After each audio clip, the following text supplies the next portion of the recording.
তুমি সুমিকে জানিয়ে দাও তুমি আমাকে ভালোবাসো, শুধু আমাকেই বিয়ে করবে। আনিস, তুমি মিতুকে জানিয়ে দাও তুমি আমাকে বিয়ে করবে। এই সুমি, তুই আনিসরে ফোর্স করতেছিস কেন? তুই জানোস না ও মিথ্যা কথা বলতে পারে না? ওর মনে প্রাণে শুধু আমি আছি, আমি মিতু। ও মিথ্যা কথা বলতে পারে না সেটা আমি খুব ভালো করেই জানি, এর জন্য ও আমার নাম বলবে। আনিস, চুপ করে আছো কেন? চিৎকার করে এই দুনিয়ার মানুষকে বলে দাও তুমি আমাকে ভালোবাসো, আমাকে। বিধি, তুমি বলে দাও আমি কার?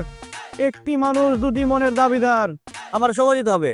আজকে সারা রাত আমি ভাববো, তারপরে আমি কালকে সকালবেলা তোমাদেরকে জানাবো আমি কাকে ভালোবাসি আর কাকে বিয়ে করতে চাই। আনিস, তুমি সারা রাত ভাবো, সারা দিন ভাবো, আমার কোনো সমস্যা নাই, কিন্তু সকালে উঠে তুমি আমার নামটা বইলো আনিস। এই, সারা রাত আমার চিন্তা করে তোর নাম কেন বলবে সকালবেলা? ওর কি মাথা নষ্ট হইছে? একটা থাপ্পড় মারুম, বড় গো মধ্যে কথা কস, ফালতু কথা জান থেকে। এই, তুই যা। তোরে পায়া লই।